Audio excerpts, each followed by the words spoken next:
Second Lieutenant Robert Samuel Johnson gripped his control stick tightly as his P-47C Thunderbolt held its position at the rear of the squadron formation.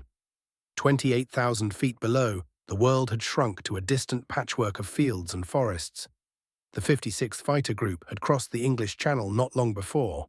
52 massive Republic P-47 Thunderbolts spread across the sky in protective formation around a stream of B-17 bombers heading home after their assault on Villers-Coubly airfield outside Paris. Just weeks earlier, Johnson had claimed his first kill, and the taste of that victory still lingered in his mind.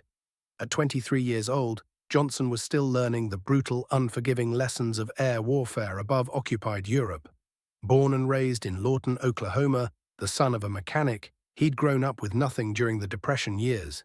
He'd earned his pilot's license the day before turning 16 by taking whatever work he could find and hoarding every dollar. Now he sat inside one of the most formidable single-engine fighters ever constructed.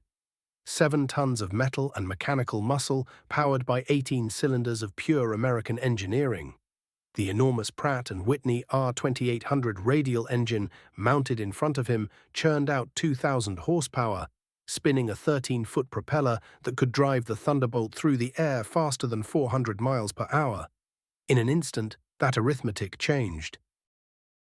16 Focke-Wulf FW-190 fighters dove out of the sun from above, diving down from 32,000 feet. They belonged to Jagdgeschwader 26, among the Luftwaffe's most elite and battle-hardened units. The first assault scattered the American fighters across the sky. Johnson's aircraft, positioned at the very tail of the formation, absorbed the concentrated fury of multiple German cannons and machine guns. 20mm cannon shells tore ragged holes through his fuselage. His canopy fractured into a spiderweb of cracks, then disintegrated. Hydraulic fluid erupted from ruptured lines, spraying across his face and burning his eyes. Shrapnel from exploding shells peppered his right leg with white-hot fragments. A machine gun round creased the tip of his nose, drawing blood. Flames erupted from his engine cowling. Johnson knew he had to get out. He clawed at the canopy release, but it wouldn't budge. The German cannon fire had jammed it solid. It cracked open just 6 inches. Nowhere near enough clearance for a man wearing a parachute to squeeze through. Then, as suddenly as it had started, the fire died out, smothered by the ruptured fuel lines that could no longer feed the hungry engine.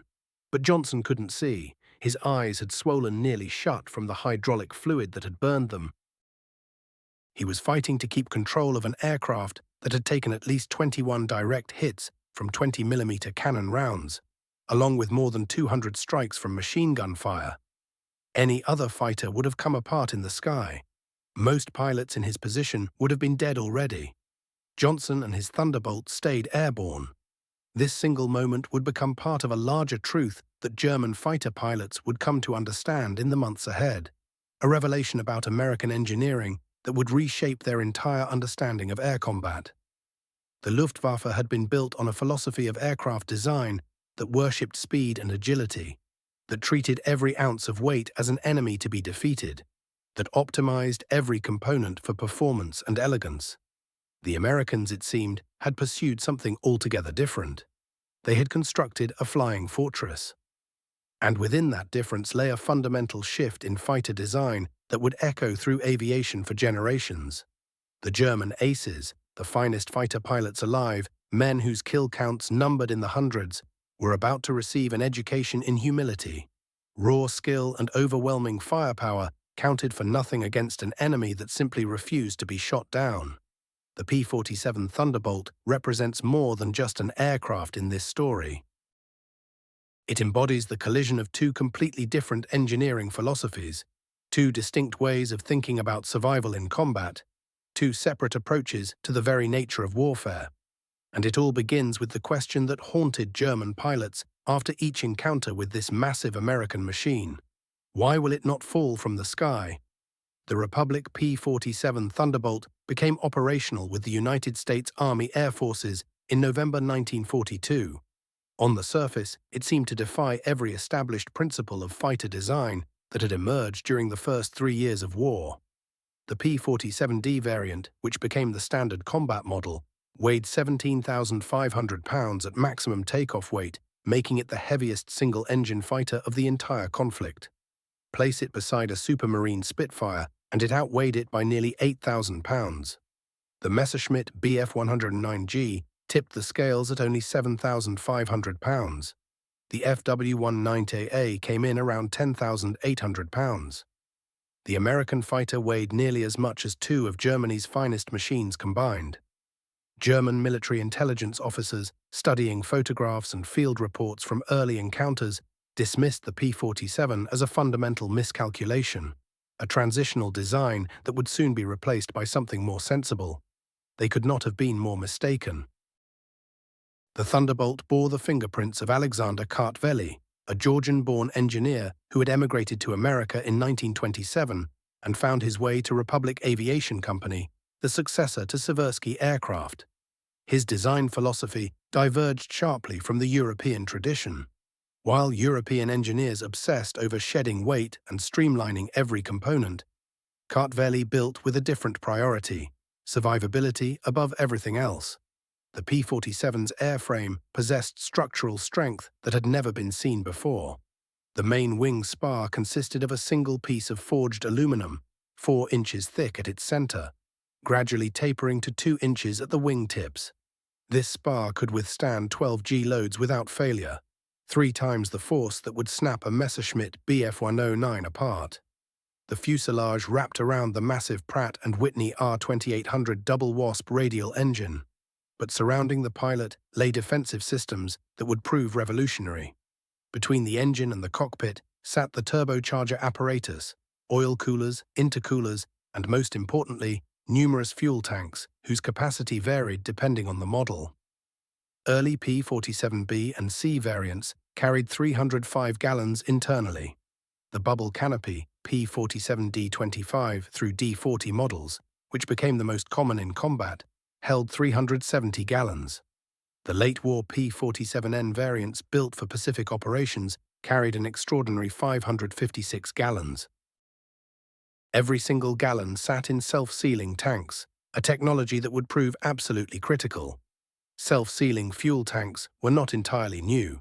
The British had pioneered them, and the Americans had refined the concept. But no aircraft had ever implemented them with the P-47's effectiveness. Each fuel cell sat surrounded by multiple layers of rubber compound that swelled and sealed instantly when exposed to fuel, closing bullet holes within seconds of impact. German pilots discovered this principle the hard way when their attacks that should have sent the Thunderbolt tumbling down in flames instead just punched holes that sealed themselves. The P-47 climbed back into the sky. The cockpit itself offered protection that went far beyond fuel tanks. American ground crews nicknamed it an armored bathtub, though that phrase barely captured its true effectiveness. Substantial steel armor protected the pilot from nearly every angle. The seat featured a backing of hardened steel armor capable of stopping 20mm cannon rounds at close range. The headrest incorporated additional armor plating. Beneath the seat lay another protective plate guarding against ground fire during low-level attacks. Forward of the cockpit, a thick bulletproof windscreen could withstand even 30mm cannon fire. German pilots, accustomed to aircraft stripped down to bare essentials to save weight, suddenly faced an opponent who could absorb punishment that would kill them instantly. Major Heinz Baer, the third highest-scoring German ace with 220 victories across all theaters, would reflect on this frustration in interviews after the war. The P-47 could soak up an almost unbelievable amount of gunfire and demanded respect and caution. We would hit them with everything we had. Our cannon fire struck home. We could see our rounds impacting, but the pilot never died. The Thunderbolt pilot could sit there absorbing our assault, waiting patiently for his opportunity to strike back. It felt like psychological warfare. We knew we were hitting them, but they would not fall. The first major aerial engagement that demonstrated the P-47's remarkable resilience happened on that June afternoon in 1943. Robert Johnson's squadron was ambushed by Jagdgeschwader 26, led by some of Germany's most accomplished pilots. The tactics that had worked so effectively against P-38 Lightnings and P-40 Warhawks collapsed completely when applied to the Thunderbolt. Johnson's severely damaged aircraft tumbled earthward in a spin, descending toward certain impact.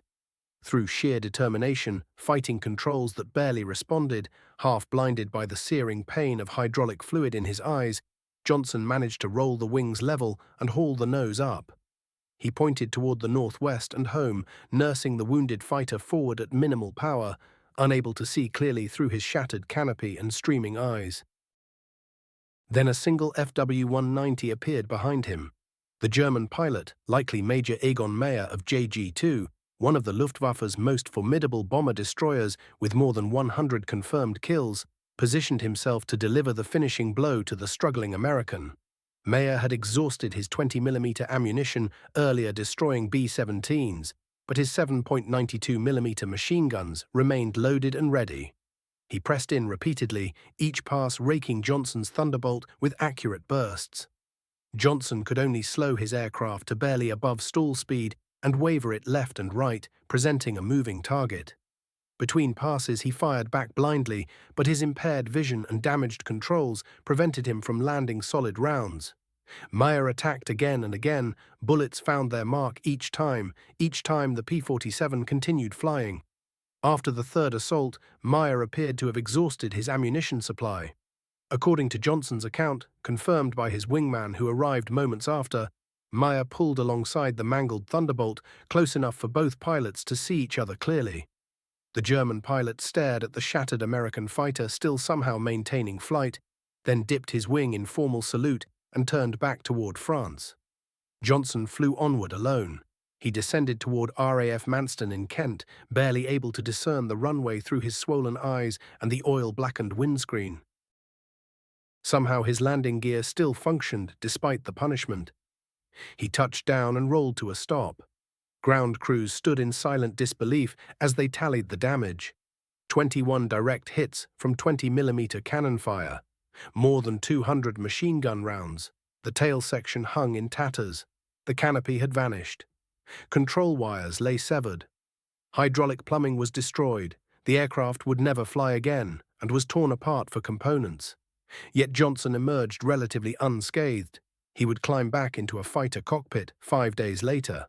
By the time his tour ended in May 1944, he had achieved 27 aerial victories, cementing his status as one of America's preeminent aces and the first American fighter pilot in the European theater to exceed Eddie Rickenbacker's World War I record of 26 confirmed kills.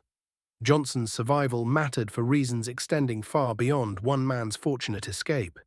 The 56th Fighter Group's operations officer, Major David Schilling, immediately grasped that the P-47's survivability had rewritten the rules of air combat.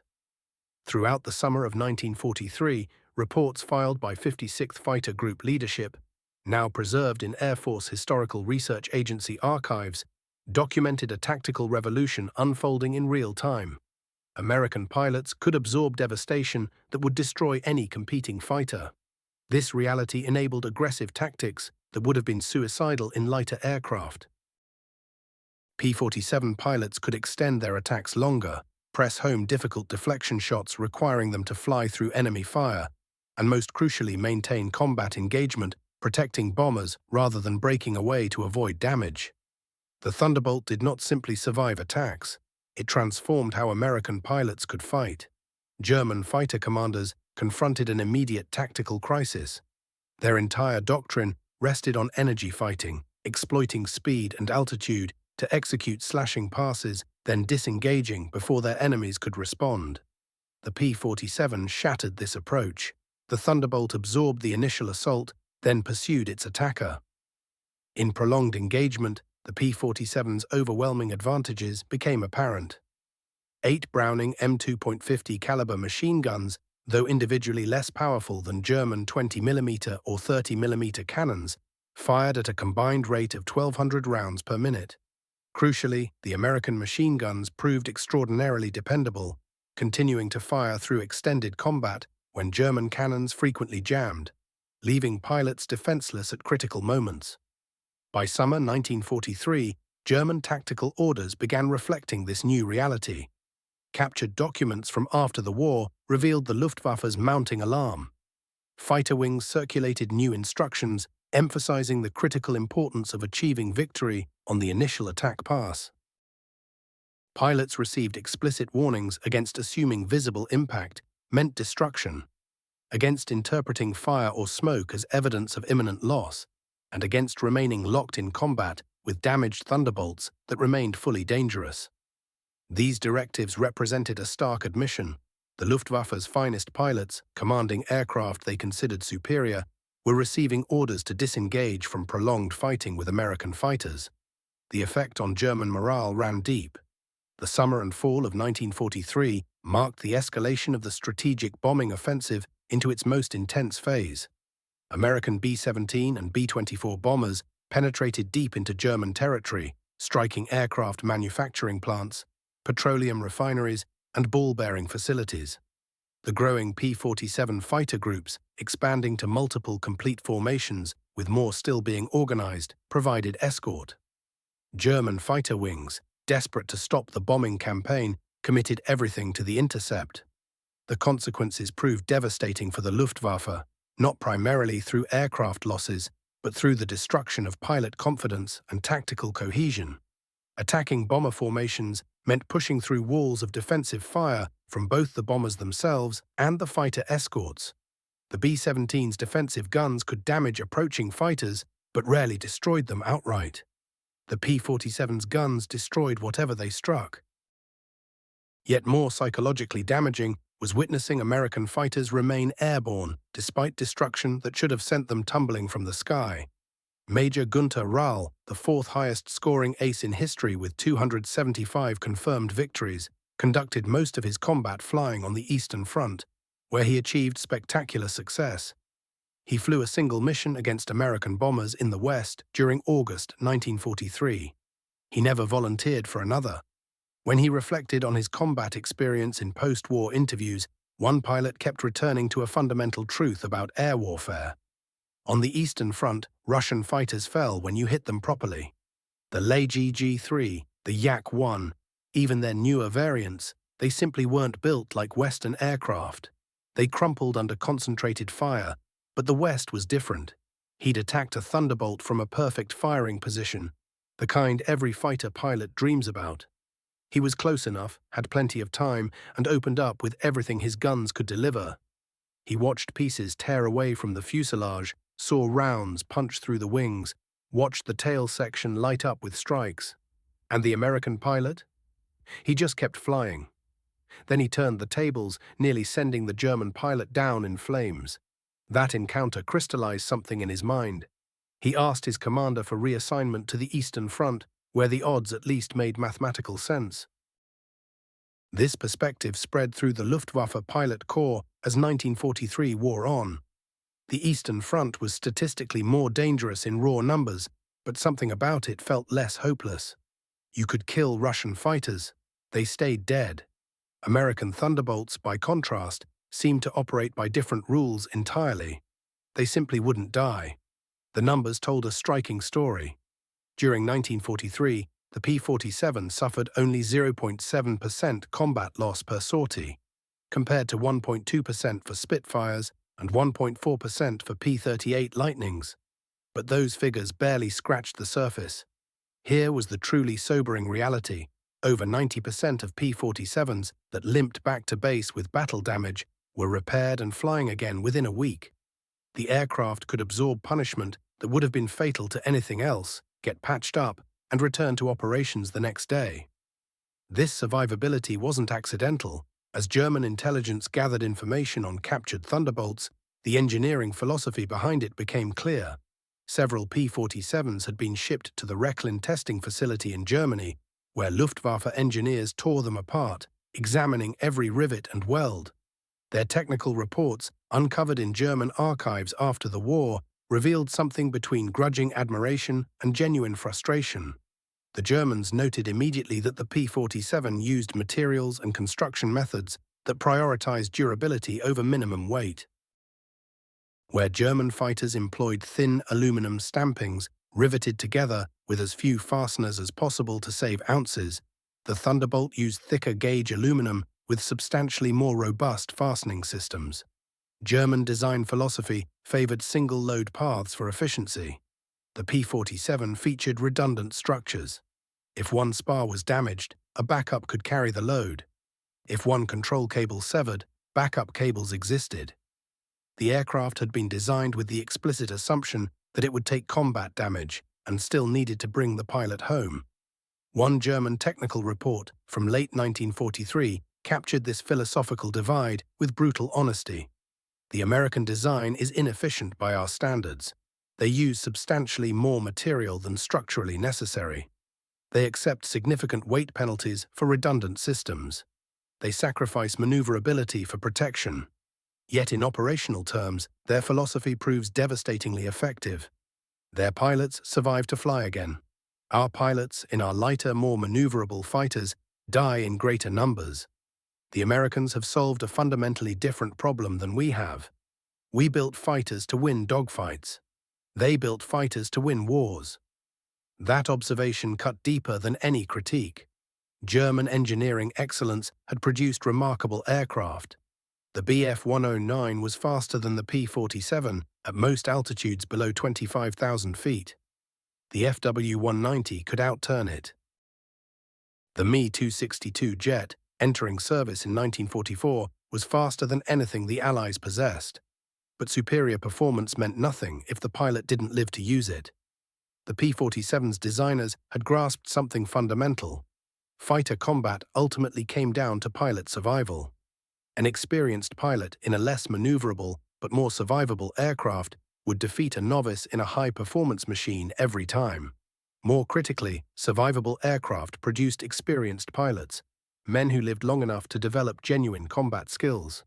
The Germans, meanwhile, were losing their experienced pilots far faster than they could develop replacements. By fall 1943, the air war entered a new phase. Long-range escort missions pushed deeper into German territory. The P-47, now equipped with external drop tanks that could be jettisoned when empty, finally possessed the range to escort bombers to targets that had previously been beyond fighter protection. German fighter commanders faced an impossible dilemma. Pilots reported that destroying a Thunderbolt required ammunition expenditure that vastly exceeded normal combat calculations. Most pilots fired their entire ammunition load at a single P-47 without bringing it down. This meant that even surviving the encounter, they had to return to base with empty guns, unable to engage either bombers or other fighters. Entire German fighter wings were becoming combat ineffective, not from being shot down, but from being forced to waste ammunition on escorts that simply wouldn't fall. General Adolf Galland, commander of all German fighter forces from November 1941 through January 1945, issued directives attempting to solve this crisis. In October 1943, he ordered pilots to ignore American fighters and concentrate exclusively on bombers. The logic seemed sound. Bombers were the real threat. Fighters were merely escorts. Destroying the bombers would end the bombing campaign. The directive failed catastrophically. American fighter pilots, liberated from defensive responsibilities by their aircraft's toughness, became aggressively predatory. They would dive on German formations, fly through initial defensive fire, then methodically destroy German fighters as they attempted to reach the bombers. First Lieutenant Francis Gabreski, flying with the 56th Fighter Group, embodied this aggressive approach perfectly. Son of Polish immigrants, Gabreski carried personal motivation beyond military orders. His relatives still lived in Poland under Nazi occupation. Every mission felt like personal vengeance. His tactics exploited the P-47's strengths flawlessly. He would spot German fighters attacking bombers, dive from above, absorb their defensive fire if they turned on him, then destroy them with massed machine gun fire delivered at close range. Between August 1943 and July 1944, Gabreski shot down 28 German aircraft, becoming the leading American ace in Europe. His survival through hundreds of combat missions, many leaving his aircraft severely damaged, became legend among his fellow pilots. The winter of 1943 to 1944 brought the most intense period of air combat the European theater would see. Germany's aircraft industry was under relentless assault. The Luftwaffe's fighter strength, despite desperate production efforts, was being ground down through attrition. Experienced German pilots were being killed faster than replacements could be trained and sent to combat units. The P-47 groups, by contrast, were growing steadily stronger. New pilot training in the United States now emphasized the P-47's survivability as a core teaching principle. Instructors told students explicitly, "Your aircraft can absorb damage that would destroy anything else. Use that advantage, press your attacks. The Thunderbolt will get you home." Major Hubert Zemke, commander of the 56th Fighter Group, formalized this aggressive philosophy into tactical doctrine. The formation known as the Zemke Fan was specifically designed to maximize the P-47's capabilities. Instead of the traditional tight formations that severely restricted maneuverability, Zemke's fighters flew in loose, flexible groups capable of responding quickly to threats. When German fighters attacked, the P-47s didn't break defensively. They turned into the attack, forcing head-on encounters where the Thunderbolt's armor and firepower delivered overwhelming advantage. German pilots, trained to expect enemies who would evade and maneuver, found themselves facing Americans who deliberately flew into their fire, absorbed it without breaking, then returned devastating fire of their own. By February 1944, the strategic situation had shifted dramatically. The P-51 Mustang, with even longer range, began supplementing P-47 groups. Yet the Thunderbolt remained the workhorse of bomber escort. Its survivability meant it could handle the most dangerous assignments: initial penetration of German airspace, combat over heavily defended targets, suppression of German air bases. The P-51 was faster and more maneuverable, better suited for pure dogfighting. But when a mission required an aircraft that could absorb punishment and continue fighting, commanders chose the P-47.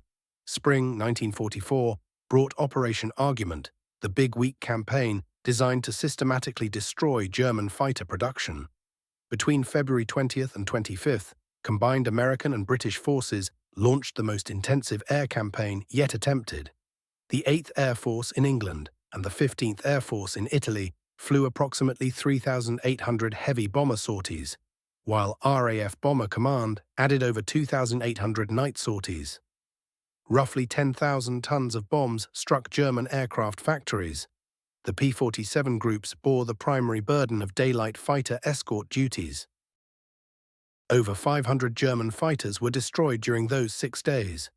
The P-47 loss rate remained below 1% per sortie. German pilots faced a stark choice: defend their factories and airfields or watch them burn. They engaged and they died in unprecedented numbers. After-action reports from German units following Big Week revealed deepening demoralization.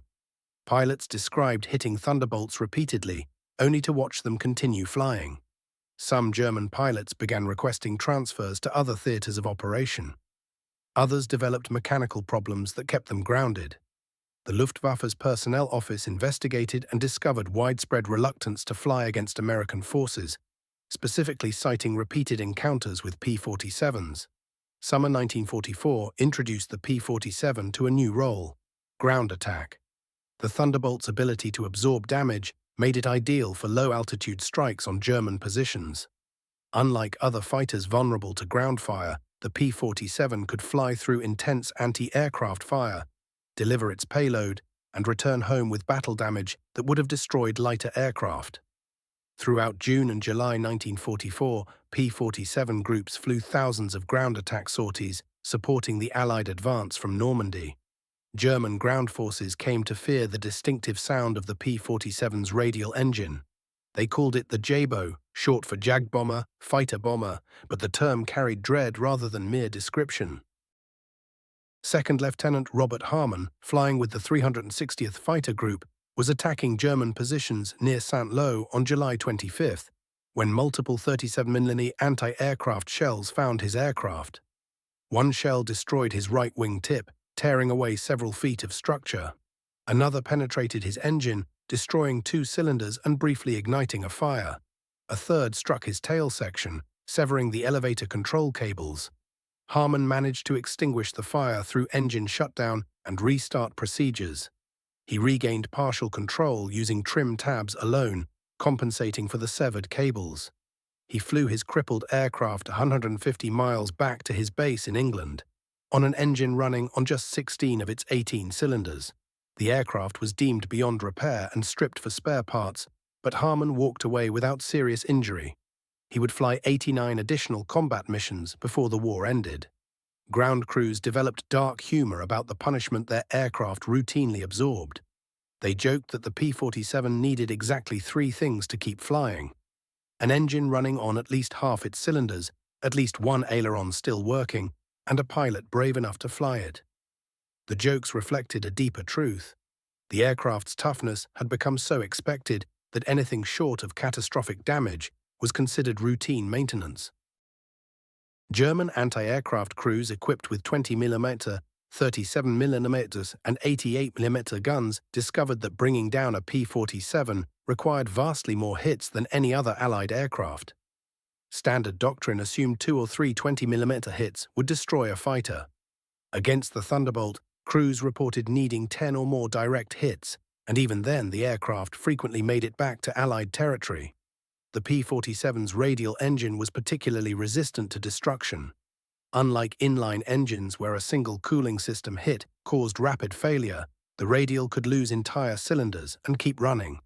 American pilots reported flying home on engines missing 3 or 4 cylinders, still producing sufficient power to maintain altitude and reach friendly territory. In the Pacific Theater, the P-47 served with distinction from 1943 through war's end. The long-range P-47D variant, with its 556-gallon internal fuel capacity and wet-wing design, allowing 1,966 gallons total with external tanks, had been specifically developed for Pacific operations. These aircraft escorted B-29 Super Fortress bombers on raids deep into Japan and provided ground support throughout the island-hopping campaign. The P-47's ruggedness proved equally valuable against Japanese fighters and anti-aircraft fire. The 318th Fighter Group, operating P-47s from East Shima near Okinawa, flew some of the longest fighter escort missions in history, over 1,500 miles to targets in Japan and back. The aircraft's ability to absorb battle damage and continue flying was as crucial in the Pacific as it had been in Europe. The final major air battle of the European theater occurred on January 1, 1945. Operation Bodenplatte represented a desperate German attempt to destroy Allied air power on the ground. The Luftwaffe launched over 850 fighters in coordinated strikes against Allied airfields in Belgium and Holland. The operation achieved some initial success, destroying 305 Allied aircraft parked on the ground and damaging another 190. But as Allied fighters scrambled and engaged, the results turned catastrophic for the Germans. The battle sprawled across hundreds of square miles, lasting most of the day. By evening, the Luftwaffe had lost 271 aircraft destroyed, with 143 pilots killed or missing, including 3 Geschwader Commodores, 5 Gruppe Kommandeurs, and 14 Staffelkapitans. The loss of such experienced leadership was irreplaceable. The thunder of combat roared through the skies that day. Thunderbolt groups clashed with German fighters from dawn until dusk, their Pratt and Whitney engines screaming through the clouds. When the smoke cleared and pilots returned to their bases, the tally revealed something remarkable. The American fighters bore scars from anti-aircraft fire during those brutal opening minutes of German attacks. Yet not a single P-47 fell in direct combat with enemy fighters. Despite being outnumbered in countless dogfights, the Thunderbolts simply would not go down. German pilots who limped back across their own lines carried a familiar frustration, one that had haunted them throughout the entire war. They described it in debriefings with grim resignation.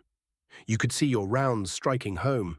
Visible chunks would tear away from the fuselage, smoke would pour from the engines. Yet somehow the American machines kept flying, kept fighting, kept coming. Major Gerhard Barkhorn knew this frustration intimately. As the second highest scoring ace in human history, with 301 confirmed victories, all earned on the brutal Eastern Front, Barkhorn brought genuine expertise to every engagement. He had hunted and destroyed Russian aircraft by the dozens. At Bodenplatte, he encountered a P-47 that tested his skills and his patience. He fired his entire ammunition load into that single American fighter. Round after round found their mark. The Thunderbolt shuddered with each impact. Barkhorn watched for the telltale signs of mechanical failure, the spiraling descent he had witnessed hundreds of times before. Instead, the American fighter flew on until finally, mercifully, one of his rounds struck something vital. Standing on his airfield afterward, Barkhorn reflected on the mathematics of war. Back on the Eastern Front, that same amount of ammunition would have given him 5 Russian fighters. 5 confirmed kills instead of 1 damaged P-47. The cruel arithmetic illustrated just how different American fighters had become compared to their Soviet counterparts. It spoke to engineering choices made thousands of miles away in American factories. Spring arrived in 1945 and brought the war's final chapter. By May, the fighting ended. When military analysts began their accounting, the numbers told an extraordinary story about one aircraft type. More than 15,600 P-47s rolled off assembly lines during the war years, making it the most produced American fighter ever built, except for the P-51 Mustang. These machines flew across the skies of Europe and the Mediterranean, completing over 546,000 combat missions. The kill count accumulated steadily. 3,752 enemy aircraft fell to these fighters in air-to-air engagements. Another 3,000 or so were destroyed on the ground, bringing the combined total to roughly 7,000 enemy aircraft neutralized. The Thunderbolt's impact extended far beyond aerial victories. Pilots attacking ground targets destroyed 9,000 locomotives, obliterated 86,000 railroad cars, and eliminated 6,000 armored vehicles. These numbers represented Nazi Germany's capacity to wage war systematically dismantled. Yet the most revealing statistic remained almost invisible to casual observers. The P-47 suffered losses at a rate of only 0.7% per sortie in European operations. For every 1,000 combat missions flown, just 7 Thunderbolts failed to return. The P-38 Lightning, by contrast, lost 13 aircraft per 1,000 sorties. The P-51 Mustang, with all its legendary status, lost 9 per 1,000. This difference was not mere mathematics, it was life and death translated into percentages. American pilots who climbed into Thunderbolt cockpits experienced survival rates that exceeded their counterparts in other fighter types. When historians examined records of American aviators serving across Europe, a striking pattern emerged. P-47 pilots came home alive far more often than pilots flying any other fighter. That survival rate was not accident or coincidence. It flowed from deliberate choices made during design and manufacturing, choices made by engineers who probably never thought of their work as humanitarian. Yet it was profoundly so. Every structural decision, every redundant system, every inch of protective armor represented lives saved. Thousands of young men returned to their families instead of becoming names on casualty lists. Thousands of mothers received their sons instead of receiving folded flags. Thousands of wives grew old with their husbands instead of facing widowhood in their 20s. The German fighter pilots who survived the conflict expressed something approaching reverence when discussing the Thunderbolt's durability. In interviews after Germany's defeat, these combat veterans spoke with consistent amazement. General Adolf Galland, one of Germany's most decorated pilots, was asked by aviation historians which Allied fighter aircraft he respected most. His answer came without hesitation: the P-47 Thunderbolt. Not because it possessed the best aerodynamic design, Galland acknowledged. The P-51 Mustang was faster, the Spitfire exhibited more elegant lines, but the Thunderbolt could not be killed. Pilots could strike it repeatedly, watch it smoke and leak fuel, observe visible damage spreading across its frame, and still the American fighter kept flying. That knowledge gnawed at German morale. Understanding that your best efforts might accomplish nothing creates a special kind of despair in combat. Oberst Johannes Steinhoff flew 176 combat missions and survived multiple instances of being shot down. In his 1970 memoir, Steinhoff provided perhaps the most articulate German perspective on the Thunderbolt. His words acknowledged respect earned through bitter experience. Russian pilots commanded respect for their courage and willingness to sacrifice. British flyers demonstrated determination that was almost admirable. American pilots impressed through sheer numbers. But the P-47 inspired something different, something closer to fear. Steinhoff described it as tangible representation of industrial might made manifest in aircraft form. A flying fortress, he called it, using language that struggled to capture his amazement.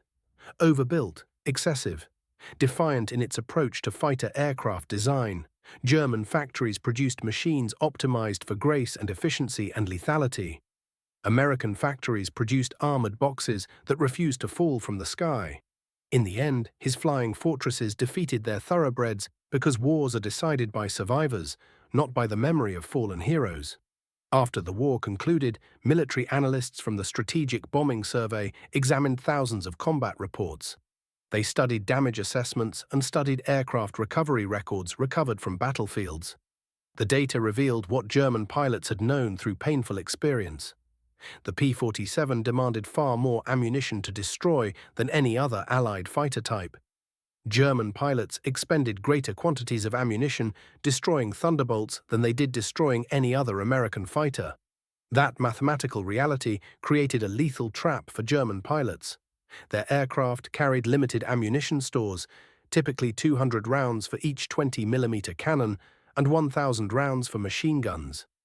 A single sortie might bring them into contact with multiple American fighters. Expending most or all ammunition against one P-47 left them defenseless against others. The frustration and tactical disadvantage this created cannot be overstated. American engineers understood what they were creating. The massive Pratt & Whitney R2800 double WASP engine employed a radial configuration. Even if multiple cylinders suffered destruction, the remaining cylinders could distribute the load and continue producing power. The enormous propeller, weighing over 400 pounds, possessed tremendous rotational inertia. Even with the engine severely damaged, that propeller could keep spinning, generating enough thrust to maintain flight. The aircraft's structure employed redundancy throughout. Primary load paths could fail without triggering catastrophic collapse. Self-sealing fuel tanks absorbed multiple punctures without rupturing or igniting. Armor plating protected not just vital systems, but also backup systems, ensuring that even if primary controls were damaged, redundant systems would function. Every design decision layered protection upon protection. This design philosophy rippled across decades of aviation development. Air Force strategists analyzing combat records from World War II and Korea reached a profound conclusion. Survivability mattered as much as performance in determining fighter effectiveness. This principle influenced every American fighter developed in the decades that followed. The F-86 Sabre incorporated lessons from the Thunderbolt. The F-100 Super Sabre embodied those same principles. The F-4 Phantom carried forward the emphasis on redundancy and protection. Even the Soviet Union, capturing German technical analyses of the Thunderbolt and conducting their own studies, reached similar conclusions about fighter design requirements. Post-war Soviet fighters emphasized protection far more prominently than pre-war designs had. A global shift in fighter aircraft philosophy moved away from German emphasis on pure performance and toward the American model of balanced survivability. The transformation altered the entire trajectory of aviation development. Modern fighter pilots, sitting in aircraft that cost hundreds of millions of dollars, still study P-47 combat records. The lessons remain eternally relevant. A pilot who survives to complete the mission proves more valuable than a pilot who achieves brilliant performance, but never returns home. Contemporary aircraft like the A-10 Thunderbolt II, deliberately named to honor the original Thunderbolt, carry forward that same design philosophy.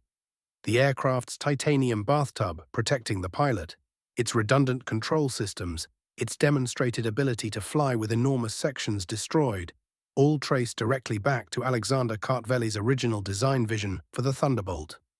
The scale of human sacrifice in Europe's air war gives profound meaning to the P-47's survival advantage. Of the 130,000 American airmen who served in Europe during the war, approximately 26,000 never came home. Death rates varied drastically depending on aircraft type and assigned missions. P-47 pilots suffered approximately 12% combat fatalities across a complete tour of duty. P-38 pilots experienced roughly 18% losses. Bomber crews flying B-17s and B-24s endured approximately 20% casualty rates. When the P-47's protection is translated into human terms, the numbers become staggering. Thousands of young men saw their children grow up because they flew Thunderbolts. Thousands of sons walked off transport ships to embrace their mothers. Thousands of husbands grew old beside their wives. The engineering decisions that created the P-47's legendary toughness were fundamentally decisions about preserving human life. The respect German pilots carried for the Thunderbolt never faded. When the German Air Force was reformed in the 1950s as part of NATO's defense structure, many former Luftwaffe pilots returned to active service. They found themselves flying alongside American aviators, many of whom had flown P-47s against them a decade earlier. Former enemies became colleagues. A remarkable thing happened in those shared skies. Mutual respect bloomed between warriors who had tried to kill each other. German pilots would approach Americans and ask about the Thunderbolt's durability, seeking to understand how such toughness had been engineered. American pilots would inquire about German tactics. These conversations, preserved in veteran newsletters and reunion documents, reveal consistent themes running through their discussions. German pilots marveled at American engineering. American pilots admired German skill and courage. Both groups acknowledged that the P-47's ability to stay airborne had proven decisive in the campaign, not through dogfighting prowess, but through attrition, keeping American pilots alive until they gained experience, until they became dangerous, until they won. In 1961, Republic Aviation Company organized a gathering for former Thunderbolt pilots. Over 2,000 attended, representing nearly every fighter group that had flown the aircraft in combat. Colonel Hubert Zemke, who commanded the 56th Fighter Group, the highest-scoring P-47 unit with 674.5 air-to-air victories and 311 ground kills, delivered the keynote address. His words captured something essential about what the aircraft had meant to those who trusted their lives to it. We did not fly the fastest fighter available. We did not fly the most maneuverable fighter. We did not fly the most beautiful fighter. We flew the fighter that brought us home. At 23 years old, 6 miles above Germany, with enemy fire converging from all directions, that distinction mattered more than any other consideration. The Thunderbolt was built by people who grasped that truth. It was built by people who cared whether the pilots lived or died. Every person in that reunion hall owed their life to the designers and factory workers who built that aircraft. Those men and women provided protection at the moment when protection mattered most. They provided a fighting chance when the odds tilted against American pilots. They provided confidence to press attacks because they knew that the Jug, that unstoppable, relentless nickname, would deliver them home. The term Jug, contracted from the long official designation, perfectly captured the aircraft's essential character. It was unstoppable. It was relentless. It was inevitable. German pilots learned to dread that inevitability. They could pierce the fuselage. They could damage engines. They could make it smoke and stream fuel. But they could not stop it. Knowing they could not stop it produced a psychological defeat that pure performance could never achieve. Confidence evaporated. Pilots stopped pressing attacks. They disengaged early. They avoided combat when possible. The entire tactical posture of the Luftwaffe transformed in response to one aircraft that simply continued flying no matter what was thrown at it. Oberstleutnant Heinz Baer, the third highest-scoring German ace, provided perhaps the most revealing evaluation in a 1957 interview with an American aviation magazine. When asked what he considered the most important Allied weapon of the war, his answer surprised the interviewer. Not the atomic bomb, not the B-17 bomber, not even the P-51 Mustang with its legendary range. The P-47 Thunderbolt, because it kept their pilots alive. Everything that followed flowed from that single fact. Lose your pilots and you lose your Air Force. Lose your Air Force and you lose the war. The Americans understood this fundamental principle. They constructed their strategy around it. Germany did not. Not until far too late, Germans built graceful, swift, deadly fighters optimized to achieve performance. Americans built flying fortresses optimized to achieve survival. Their fortresses defeated their fighters because history is written by survivors, not by the monuments to dead heroes, regardless of their skill or bravery. The P-47 created survivors. It created the men who defeated Germany. This admission from one of Germany's greatest warrior pilots represents the ultimate endorsement of the Thunderbolt's design approach. German aces were not mistaken about their aircraft's capabilities. The Messerschmitt Bf-109 was faster at low and medium altitudes. The Focke-Wulf FW-190 could outmaneuver the Thunderbolt in many situations. The Me-262 jet fighter represented revolutionary technology. But none of that mattered because German pilots did not survive long enough to fully exploit those advantages. P-47 pilots survived. They survived their first missions despite making mistakes. They survived the learning process that transformed them into dangerous adversaries. They survived long enough to become the aces who controlled the skies above Germany in 1944 and 45. The Thunderbolt did not merely protect pilots, it created the generation of aviators who won the air war. It gave them the chance to learn, to grow, to transform from nervous newcomers into battle-hardened veterans. Only a handful of flyable P-47s remain today, carefully maintained by museums and aviation enthusiasts. When these machines appear at air shows, sometimes aging veterans attend, men now in their 90s who climbed into these cockpits 80 years ago. They walk alongside the massive fighters, their weathered hands running across the aluminum skin. They remember specific missions. They remember friends whose names appear on no reunion roster. They remember the aircraft that saved their lives. German veterans occasionally attend these same air shows, men who once directed cannon fire at these same aircraft, now united with their former enemies in advanced age. The conversations between them carry remarkable weight. Americans thank Germans for their courage and skill.